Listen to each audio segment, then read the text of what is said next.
నారా లోకేష్ నిన్న ప్రధానమంత్రి నరేంద్ర మోదీతో భేటీ అయ్యారు. ఆంధ్రప్రదేశ్ మంత్రి నారా లోకేష్ని హుటాహుటీన పిఎంఓకి పిలిచారు. వాస్తవానికి ఆయన అనంతపురం జిల్లాలో పర్యటనలో ఉన్నారు.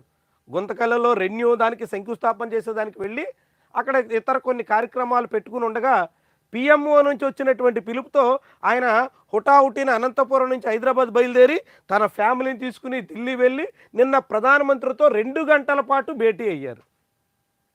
ప్రధానమంత్రి నారా లోకేష్ని అంత హుటాహుటీగా పిలవాల్సినంత అవసరం ఏమొచ్చింది? నారా లోకేష్తో ఏకంగా 2 గంటల పాటు భేటీ కావాల్సినంత రాజకీయ అవసరం ఏముంది? ప్రధానమంత్రి ఏమీ ఆషామాషి వ్యవహారం కాదు. ఆయన ఏమి మనకలా తీరిగ్గా ఏమి కూర్చుని బాతాకాని కబుర్లు చెప్పుకోవడానికి ఏమీ పిలిచుండరు. ఆయన ఎటువంటి రాజకీయ లక్ష్యాలు లేకుండా ఇలాంటి సమయంలో అసలే పిలిచుండరు. ఎందుకంటే ఒకవైపు మోదీని ట్రంప్ చెవులో జోరేగలాగా చాలా చికాకు పెడుతున్నారు.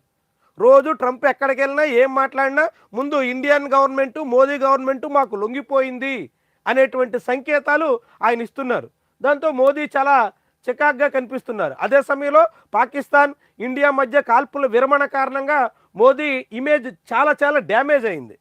మోదీ అనుచరులు మోదీ అనుకూలురు మోదీ మద్దతుదారులు కూడా చాలా నీరసించిపోయారు. ఆ నిర్ణయాన్ని ఆ తీరుని ఆ వ్యవహారాన్ని జీర్ణించుకోలేకపోయారు.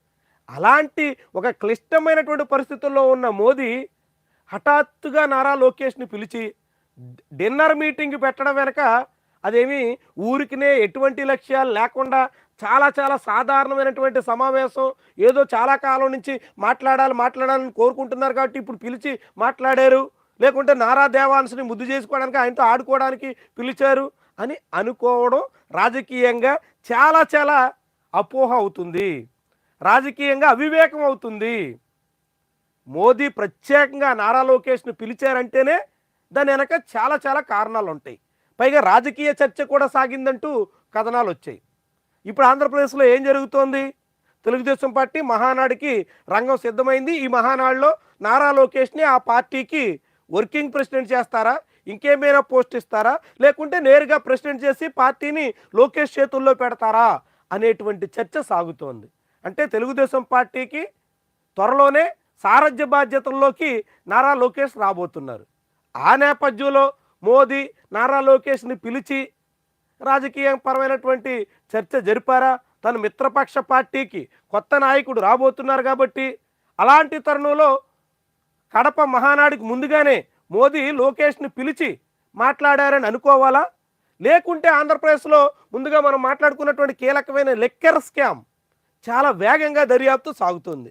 సిట్ అనేక రకాలుగా అడుగులేస్తుంది.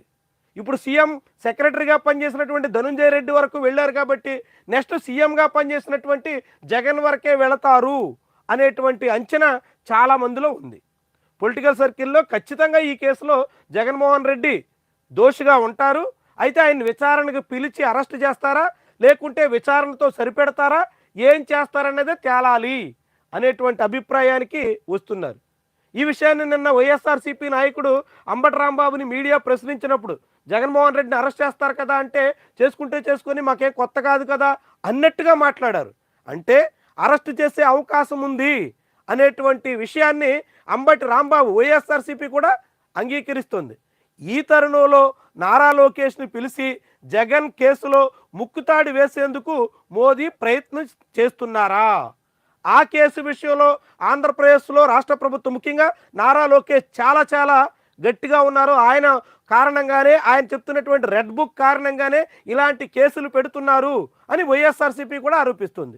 మరి ఆ రెడ్ బుక్ రాజ్యాంగానికి, ఆ రెడ్ బుక్లో పేర్కొన్నట్టుగా చర్యలకి మోడీ ఇప్పుడు అడ్డుకట్ట వేయబోతున్నారా? అందుకే లోకేష్ని ప్రత్యేకంగా పిలిచి నచ్చజెప్పడమో లేకుంటే ఇతర రూపాల్లో ఆయన్ని అంగీకరింపజేసే ప్రయత్నమో జరిగిందా అనేటువంటి అనుమానం కూడా కలగక మానదు.